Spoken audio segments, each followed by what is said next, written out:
let's break it down to some very specifics that I've already mentioned. What do you believe the unified Democratic Party's response should be to Donald Trump's Gaza plan? I think that it should organize the key people around the world. Actually, see, I don't think it should just come from the Democratic Party. I would be calling every single country around there, because the Jordanians, the Egyptians, the Syrians, they never wanted the Palestinians. That was part of the problem. They didn't want them in their own country. They're terrible. They're terribly racist against the Palestinians. And so I would be talking to all the key stakeholders and then bring them to the table together and show that there is a unified voice against this, and go to the UN. I would look at who are my assets and my allies that I can bring together quickly, because I've got someone who knows how to bring them all together quickly. And that can happen. And that has to be consistent. And what I would be looking at is not waiting to hear what he's doing, but thinking about, what do we think this, and I don't think see, when I said he's a figurehead, I didn't say he didn't have ideas, but there's a whole treasure trove of people behind him that have been waiting for this moment. I've said this before. Newt Gingrich was on NPR in the mid-90s when he devastatingly was defeated in the midterm elections. And they asked him, are you upset? And he said, no, I'm looking at the next 30 years. Well, tell me, Democratic Party, do you have a 30-year plan? Have we been planning for this moment? And right now, I want to know who's working on an action plan, and you will be disciplined about it, and put your, what? I don't agree with many people in the Democratic Party about a lot of things. I don't always even agree with my own clients, but I believe they have the right to have a voice in the marketplace of ideas. And I think we could put our differences aside to save democracy for all of us, because you will not have a pluralistic state if we do not act now.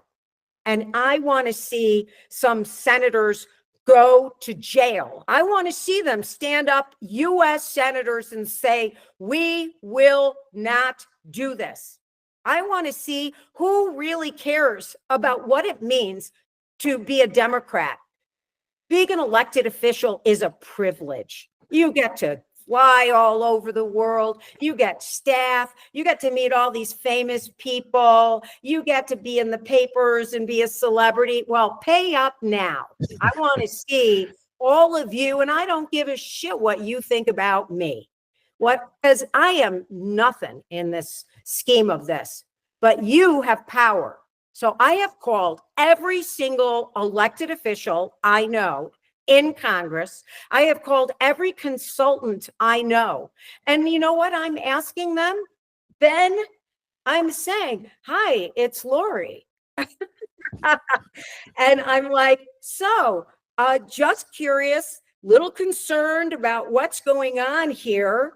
And are you aware, is there any kind of plan being developed? And is there anything our firm can do to help? And, trying to be nice about it. But now I'm like, I think this is scary motherfucker land.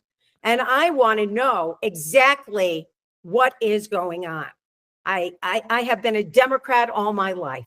I have chosen to work for the underdog all my life. I had Mayor Daley calling people, their administration told people not to hire me. I lost millions of dollars because I was not one of the inside cool kids. I don't give a shit. At this point, I'm so frustrated.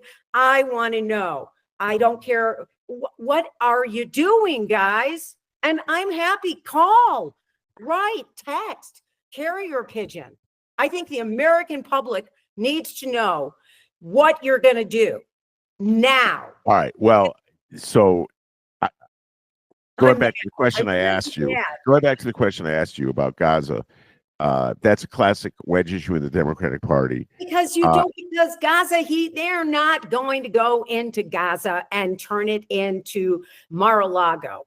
That's just not going to happen. And frankly, you have to prioritize. In my mind, I want to know what Elon Musk and his minions are doing inside our government, Ben. Okay. Now now you're back to the theme that it's a distraction from what he's really going on. And before I leave Gaza, I'll just say that it requires to say, and I don't know if many Democratic Party officials will say this openly, that you can't just ignore the interests of Palestinian people who live in the region. You can't just move them out. That's like a really weird and twisted fantasy that you have. And to say that, to declare that, of course they need to say that. Yeah, but I don't think they got the guts to say it. And that's the wedge issue. What I'm saying. So do you understand? So this is the bottom line. You said something so important. So important. See, Donald Trump says what he thinks. And it might sound insane, but you know what? People go, well, this is what he really thinks. And then you get these Democratic leaders up there and, Tim, at that vice presidential debate, somebody certainly had cut off something from him down below because this guy wasn't the same person. They were like, don't say this or don't say that. No. So the Democratic Party, you know what I want to say? Just be honest. Come from your heart. When I said have 3 talking points, I didn't mean, let's have it so managed and so careful and let's not hurt anybody's feelings. American public doesn't believe you because you're like so wishy-washy. Forget it. Go to the heart. Go to what matters. Say to them, wait a minute. No, what about the price of eggs? Then what is it? Why didn't you want to vote for a black, brown woman? Yes. You're racist. Okay. So now we're at the heart of something, but you triggered something in me, as the millennials would say, when you talked about you triggered when you went back into that debate, and I still haven't got over this. I'm going to tie 2 of your thoughts, Laurie, together, and we're going to yoke them together. And so you talked about the issue of abortion rights and control that women should have over their bodies, which is a powerful principle that was allowed to be diluted in this election by the Democrats because they're so chicken to say what they believe.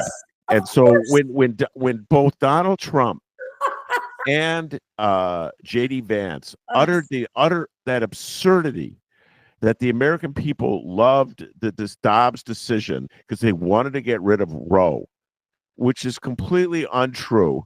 And Walz wouldn't fight back on that fundamental, and neither would Kamala Harris, for that matter. Well, I never thought Kamala Harris was a great candidate, and I'm going to say it now. Well, okay, let's before we go down that road. He doesn't have It's true. There were 3 people I talked to who told me 2 were off the record. Laurie just outed herself, and that Kamala Harris is not a good one. The other one said it on the mic, and that's the great Del Marie Kopp. She said it on the mic. Yeah, well, Del Marie and I agree. Yeah, okay. And I always thought she was a terrible candidate because there's this there's this thing about a likability quotient, and she just doesn't have it. But see, the heart of what the Democrats have done. What the heart of what the Democrats have done, going back to 1992. Toast. Well, they're oh, you mean their strategy? Their strategy. It's just the economy, stupid. Avoid anything that's contentious, anything that is a potential wedge issue. Just avoid it. Paper it over, and just concentrate on what your focus group tells you everybody is concerned about. It's a universal. And that's been their strategy. That's been mainstream Democratic strategy since 1992. It worked here in the city of Chicago because the voters in the city of Chicago bought into the Daily Notion. And it's been a colossal failure on the national scene. and the Democrats still can't break away from it. It's still at play with John Fetterman in Pennsylvania, Ruben Gallegos in Arizona. I'm watching these guys, the way they're playing this, the way they don't stand for anything. And I agree with the point you're making.